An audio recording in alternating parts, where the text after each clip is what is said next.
우리가 잠언 말씀을 보면서는 예수 십자가로 구원받고 구속함 받고 이런 내용이 나와 있지 않습니다. 오늘 본문에도 보시면 의인이 나와 있으면 죄인, 악인이 나와 있고 슬기로운 자가 나와 있으면 어리석은 자, 미련한 자가 나와요.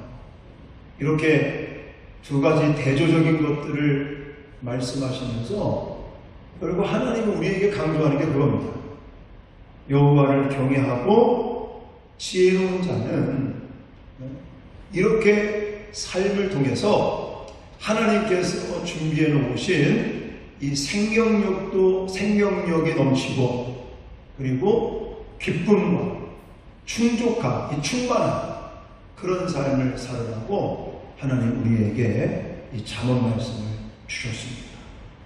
오늘 본문도 보시면 참 우리에게 큰 힘이 되는 말씀들이 많이 나와 있는데 그 중에 먼저 2절 말씀을 보시면 입의 열매로 인하여 무엇을 누린다고 하냐면 복록을 누린다 이렇게 말씀을 하고 있는데 이 복록이라고 하는 단어 좀 생소한 것 같지만 지난주에 12장 14절에도 나와 있었습니다.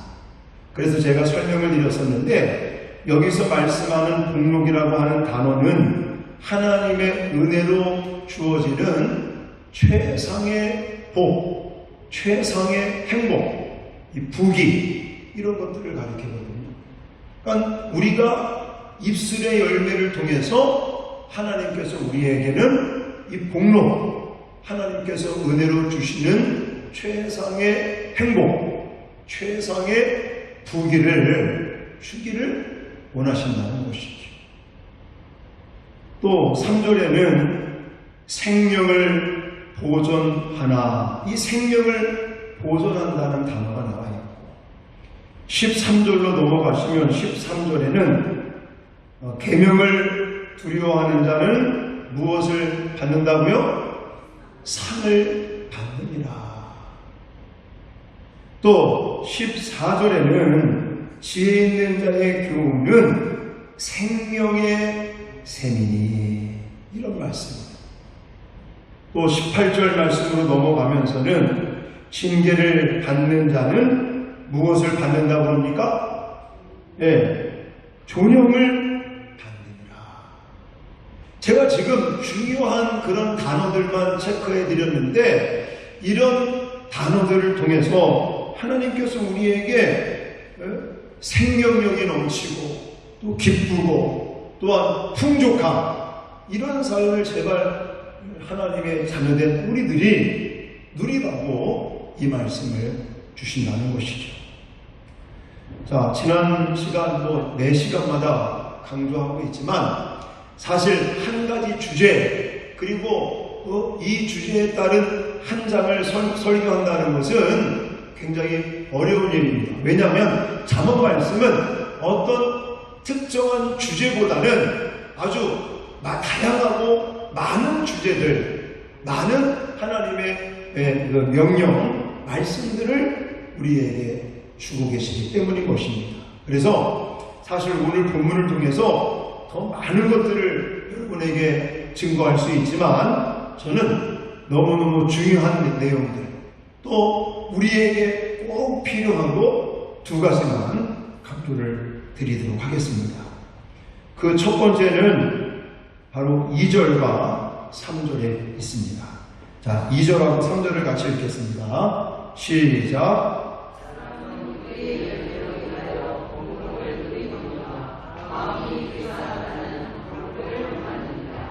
입을 지키는 자는 자기의 생명을 보존하나 입술을 크게 벌리는 자에게는 멸망이 오느니라. 아멘.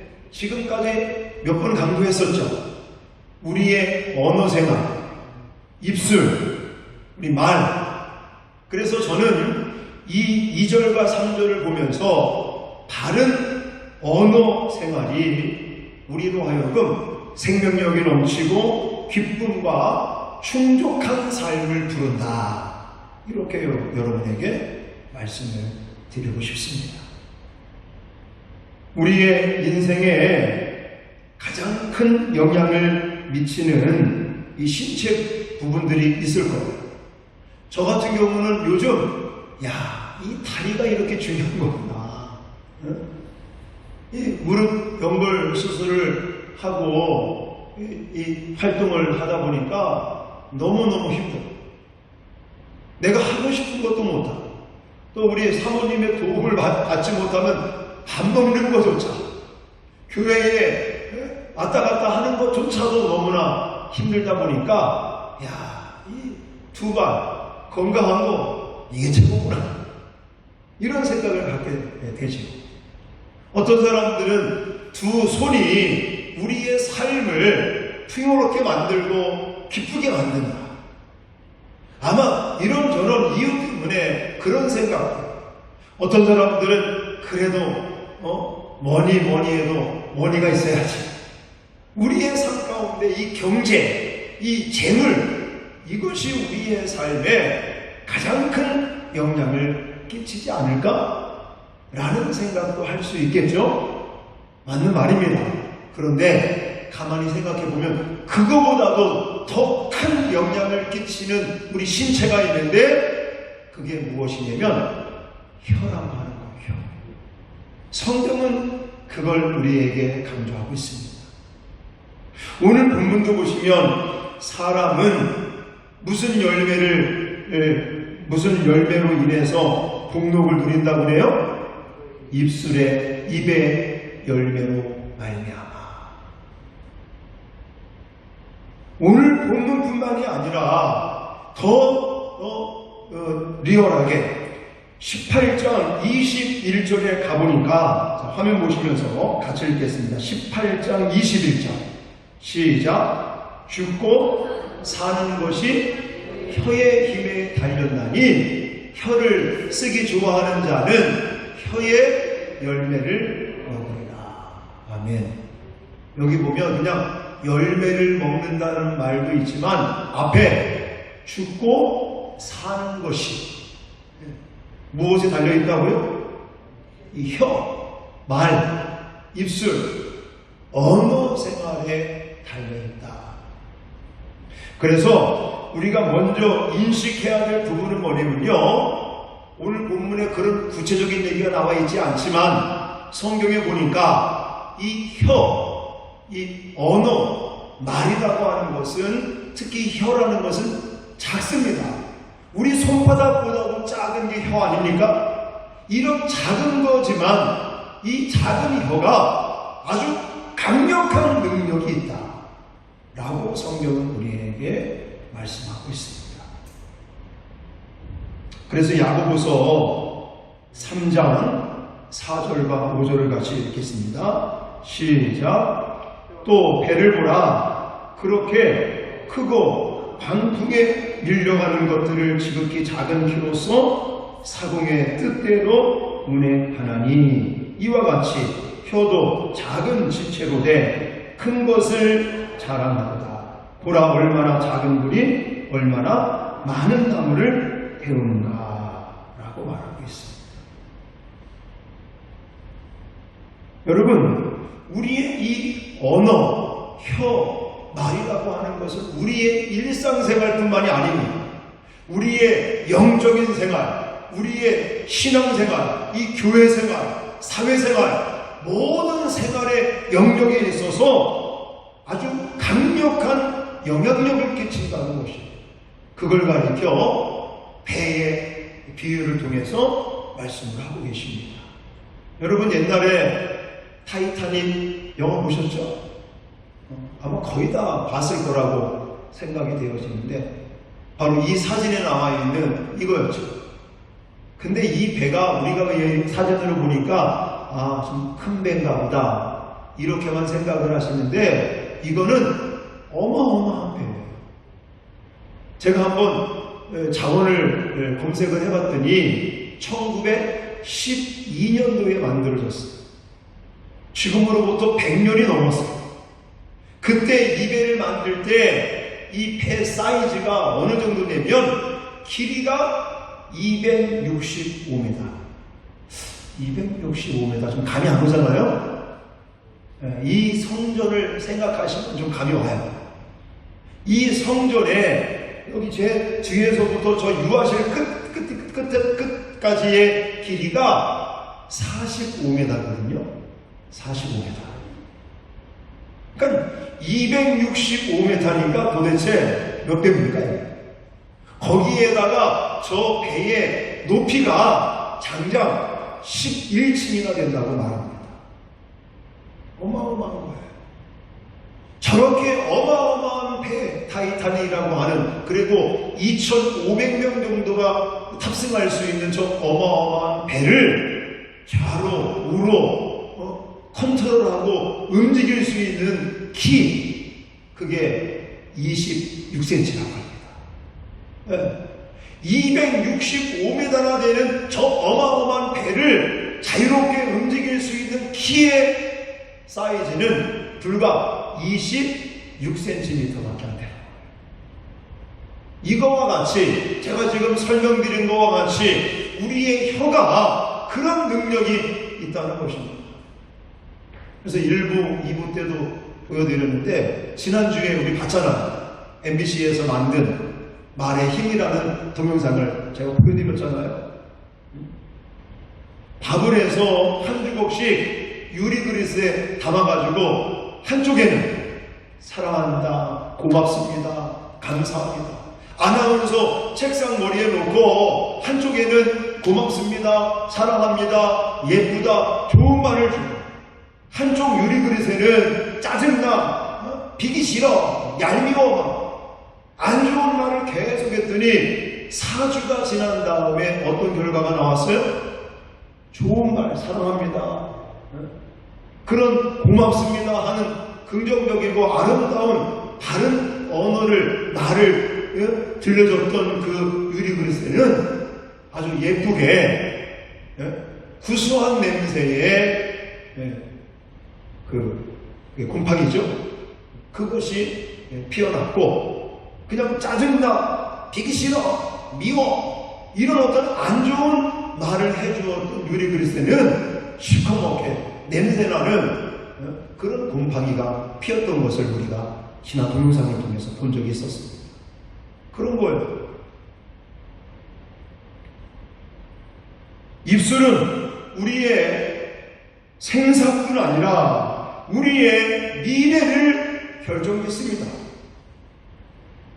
말은 사람을 살리기도 하고 죽이기도 합니다. 말은 사람을 흥하게도 하고 망하게도 합니다. 말은 사람을 격려하기도 하고 낙심하게도 만들고, 이 말이라고 하는 것이 희망을 주기도 하고 희망을 아예 묵살시켜 버릴 수도 있다는 것이, 말은 씨앗과 같다라고 말할 수가 있습니다. 왜냐, 오늘 본문에도 입의 열매로 복록을 누린다, 입을 지키는 자가 자기의 생명을 보존한다 라고까지 성경은 말씀하고 있기 때문인 것이죠. 저는 그런 고백을 합니다. 우리 교회가 개척해서 지금 17년이 넘으면서 성경 건축을 3번이나 하고 참 어려운 이런 이때에 그래도 하나님께서 이렇게 교회를 복주시고 부흥시켜 주시는 이유 중에 하나가 뭐냐면, 우리의 고백처럼, 우리의 선포된 말씀처럼, 말처럼 그렇게 하나님이 이루어주고 계신다. 사실 교회를 개척해 놓고 옛날 우리 친차순 권사님하고 같이 하단으로 심평으로 전도지를 막 돌리면서 길거리 아파트를 누비면서 힘들고 어려울 때만, 그리고 좀 덥구나, 지금 더위 좀 피할 길이 없나, 또 심심하면 어디로 들어가는지 아십니까? 부동산 사무실로 들어갔어요. 뭐 교회 통장에 돈이 많아서가 아니라 성도 10명도 안 되는데 무슨 놈의 뭐 재정이 넉넉하겠습니까? 근데 전화로 다니다가 심심하다든지 너무 덥고 추우면 부동산 사무실에 들어가면 또 손님 왔다고 막 해주잖아요. 그럼 소장님한테, 소장님 전 명성교회 목사고 우리 교회 줘야 되니까 좋은 땅이 있으면 소개 좀 해보라. 그냥 그 개척을 할 때부터 전도를 하고 다니면서 그런 이야기들을 계속 입으로 선포했더니요, 소문이 나요. 소문이. 야, 명성교회 부자교회라고. 그러면서 1년 되니까 하나님께서 은혜를 주셔서 땅과 건물을 매입해서 1차 성전 건축을 하고, 또 5년 차에 또 109평짜리 또 땅을 매입했다가 2년 뒤에 또 건축을 하고. 가만히 보면 동네 사람들도 야, 저 교회는 진짜 부자교회인가 보다. 네, 뭐 한다고 그러더니 하네. 좀 지나고 나면 땅 사서 건물 짓고, 또 시간도 몇 년 지나가면 또 땅 사서 건물 짓고, 그러더니 한날은 또 명지에 종교부지를 받아서 또 저렇게 이사가서 교회를 아주 멋지게 지었다라고. 지금 하남동에 가서 그 주변 사람들하고 인사하면요, 그렇게들 반가워하시고. 저는 이렇게 만들어주신 이유 중에 하나가, 우리가 그냥 뭐 손에 잡히는 거 없고 가능성이 없어도 하나님께서 그렇게 해주실 것을 확신하고 늘 입으로 고백하고 선포하니까 하나님께서 그렇게 열매를 맺게 해주신 것을 믿습니다. 그래서 저는 지금도 늘 고백하는 거예요. 하나님, 우리 교회 저 에코델타 시티에 3만 세대 아파트가 들어선다고 그러는데 저 신도시에도 우리 제2교회를 세울 수 있도록 도와주십시오. 아멘. 일로 안 하시네요. 그리고 만나는 목사님들마다 맨날 자랑해요. 우리 교회 이제 2교회 세울 거라. 그렇게 될 줄 믿습니다. 우리가 고백하고 선포하는 대로 그 입술의 열매를 통해서 하나님은 큰 능력으로 역사하실 것을 믿습니다.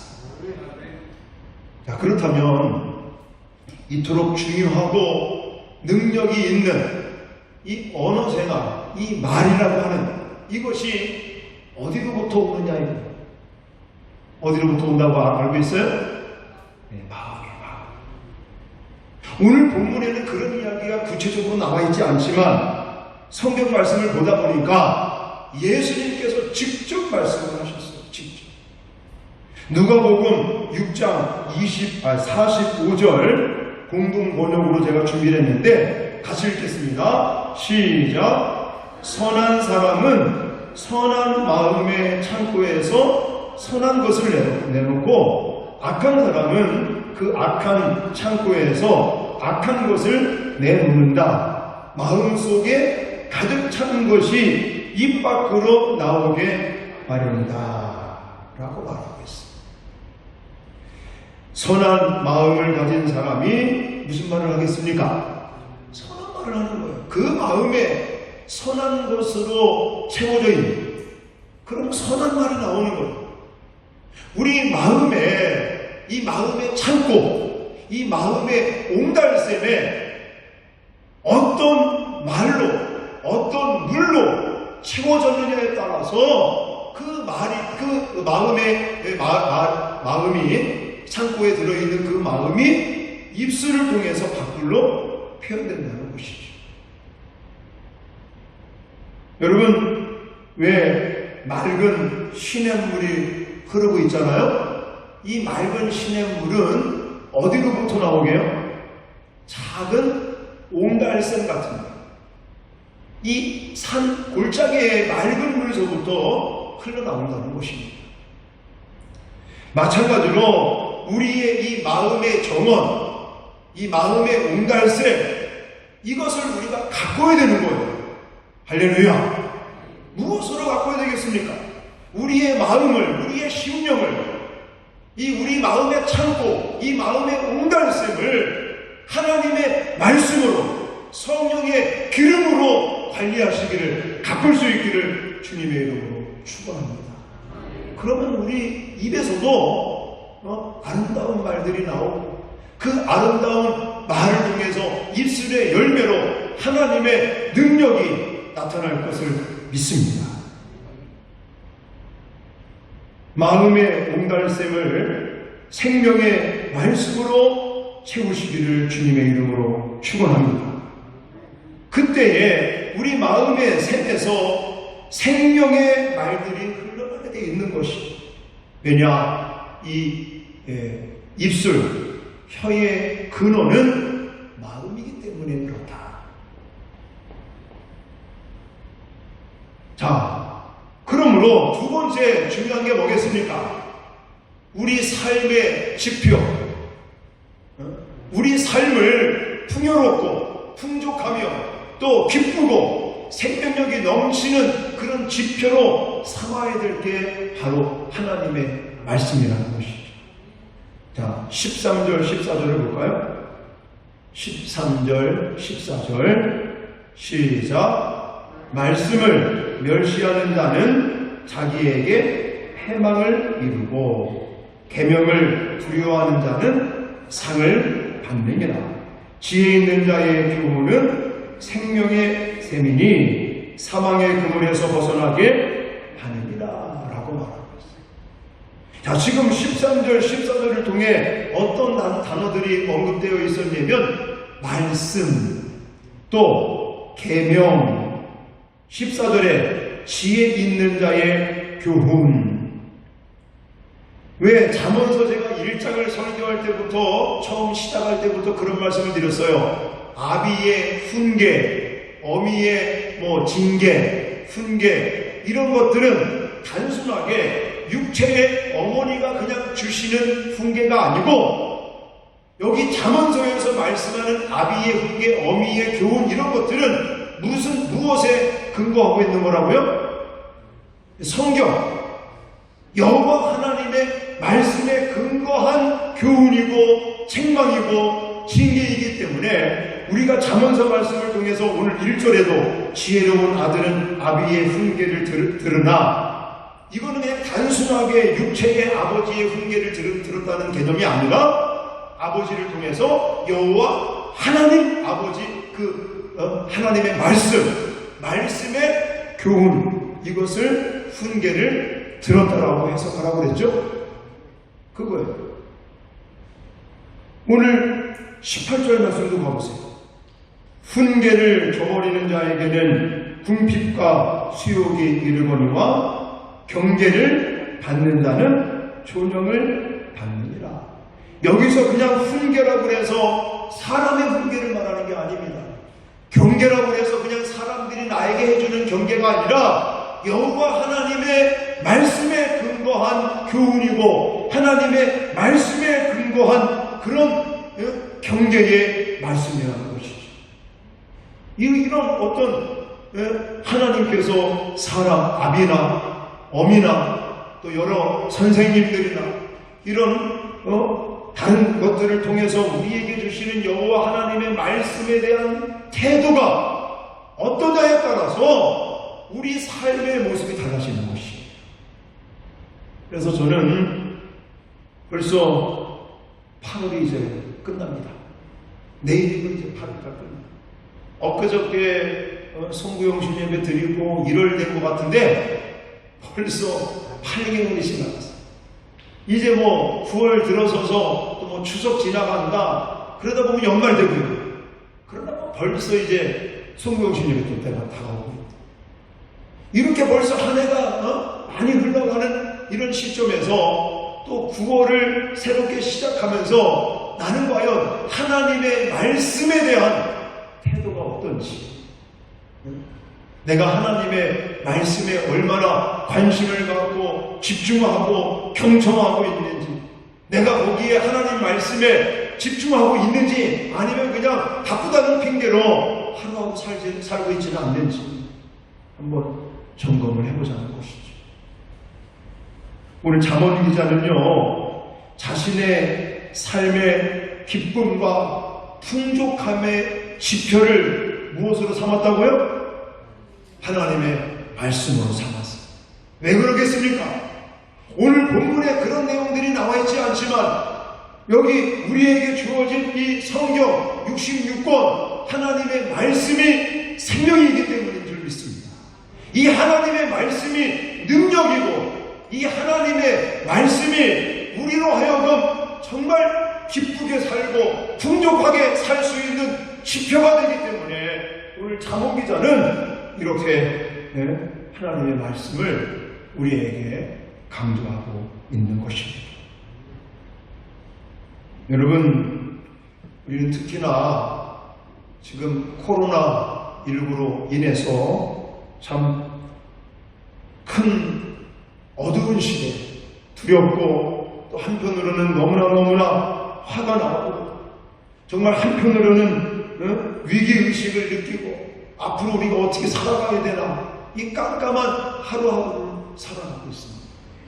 이런 상황들이 계속해서 우리에게 몰려올 때 여러분은 무엇으로 판단을 하고 무엇으로 선택을 하고 무엇으로 결정을 해서 앞으로 나가겠습니까?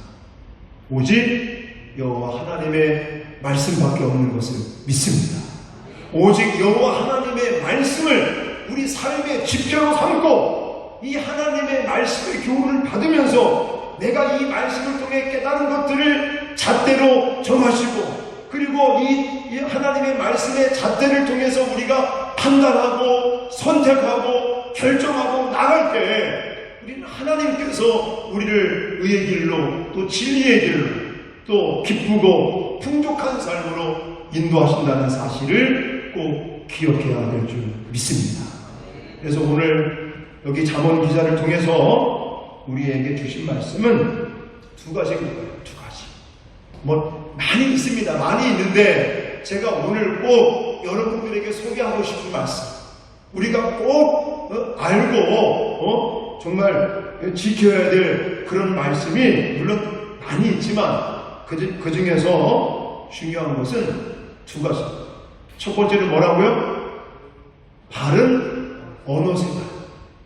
우리의 이 입술, 우리의 이 혀, 이것이 생명이 넘치고 기쁨과 풍족함을 부르는 역할을 하는 것이. 여러분 오늘도 아침에 새벽에 눈을 뜨고 지금까지 많은 말씀들을 하셨어요. 이 가운데 오늘 하루 지금까지 지내면서 한마디도 안 한 사람은 한 사람도 없습니다. 우리는 하루하루 살면서 엄청나게 많은 이 언어, 이 입술을 통해서 표현을 하고 있는데 나는 과연 가정에서나 또 아이들을 향해서 또 교회 생활에서도 같은 우리 신앙생활하고 있는 성도님들을 향해서나 어떠한 단어를 어떠한 언어를 지금 사용하고 있는지 우리 자신들을 한번 체크해 보시길 바라요. 그리고 무엇보다도 이 언어, 말이 어디로부터 나온다고요? 마음으로부터 나옵니다. 이 마음의 창고에 우리가 말씀과 성령으로 여기를 잘 가꾸고 이것을 잘 관리할 때 이 마음의 창고에서 나오는 것이 우리의 입술로 표현되기 때문에 우리는 여호와 하나님의 말씀으로 우리 가슴을 채워야 될 줄 믿습니다. 그리고 우리의 삶을 생명력이 넘치고 기쁨과 풍족한 삶의 지표가 되는 것은 오직 여호와 하나님의 말씀밖에 없는 것입니다. 이 말씀이 생명이고 이 말씀이 능력이기 때문에 우리는 말씀에 대한 올바른 자세와 태도를 통해서 그래서 날마다 하나님께서 준비하시는 그런 풍족한 삶을 사실 수 있는 저와 여러분 되시기를 주님의 이름으로 축원합니다. 여러분 제가 좀 부탁을 드립니다. 이제 9월달이 시작이 되잖아요. 우리 한번 큐티 같은 것도 한번 시도해 보시기를 바랍니다. 교회에서 맨날 매일 성경 신청하십시오. 우리 큐티 하십시다. 새벽 기도에 못 나오시는 분들도 집에서 큐티를 하면서 하루로 시작을 하십시다. 우리 광고하고 얘기해도 하시는지 안 하시는지. 매일 성경책이요 불과 2달치가 4,500원, 5,000원밖에 안 합니다. 여러분들 커피 한 잔 줄이고 매일 성경책을 사서 2달 동안 하나님의 말씀으로 우리가 무장할 수 있잖아요. 큐티하는 운동, 말씀 운동. 그리고 이따 광고 시간에 나오겠지만 이번 2학기 때는요 성경 인문학교가 휴강이 됐습니다. 저는 하고 싶은 마음이 굴뚝 같은데 우리 강사 전도사님께서 목사님 정말 지금 상황이 시국이 이렇고 2학기 성경 인문학교는 한 학기 좀 휴강을 해야 되지 않겠습니까? 그렇게 강사가 말씀을 하니까 제가 그냥 알았다라고 말씀을 드렸는데 성경 인문학교에 열심히 또 하나님 말씀을 배우고 공부한다든지 제자학교는 합니다. 제자학교는 다음 주소부터 개강하는데 또 제자학교에 와서 하나님 말씀을 열심히 배운다든지 또 앞으로 하게 될 여러 가지 그런 성경을 배울 수 있는 프로그램 같은 데서 여러분들이 적극적으로 참여하시면서 하나님의 말씀으로 이 가슴을 채우고 여러분의 마음의 이 정원을 가꾸고 관리할 수 있는 저와 여러분 되시기를 주님의 이름으로 축원합니다.